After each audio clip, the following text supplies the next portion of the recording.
project first came together, I think Lionel and I were looking for what to do after Sherlock, and various titles came across our desk, and The Man from U.N.C.L.E. was the one that stuck. We thought we could reinvent, if you will, the idea of The Man from U.N.C.L.E. in a similar way that we did with Sherlock, that we thought we could do a job on The Man from U.N.C.L.E. That could make it accessible to a contemporary audience. Our casting process really consists of finding actors that, for a start, look right, and then secondary, or arguably primary, I'm not sure which, is whether they're on the same frequency, is what we think that the film needs to be at. And so usually when we're casting, we rewrite the scenes with the actors and saying what would they like to change, or if they'd like to change anything. And then you could within moments you can find out if you're on the same frequency. So both Army and Henry. Henry was actually up for the position of Army for some reason, and he looked rather silly with blonde hair. So it didn't work initially, did it? And then I don't know why we had the idea of flopping roles, but anyway, there it was. So eventually he came back. That's very last minute, but he was always. We were very keen to use him, weren't we?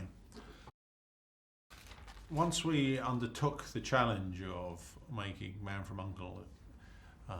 Accessible to both us as filmmakers and to a contemporary audience, it was then a question of making sure that we had enough ingredients within the piece so it did actually, the amalgam of which did make it feel like it was fresh and worthwhile. So it was a constant process of using either old techniques like split screens, or trying to do as much as we could in camera. We made a decision not to use contemporary cameras, in the sense that I'm quite well known for using very slow-mo shots, and we did none of those. So we tried to stick to a theme of 60s filmmaking, but then within that trying to come up with some kind of contemporary dialogue within the filmmaking process. And we decided that we weren't going to compete with $200 million movies in terms of action for action's sake. So we had to have a new approach on how we were going to make our action manifest.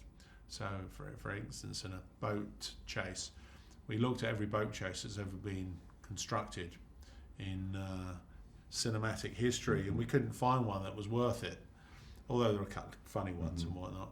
So we decided to shoot the whole thing off a guy eating his sandwich. But it was traditionally, that's where you put an action beat.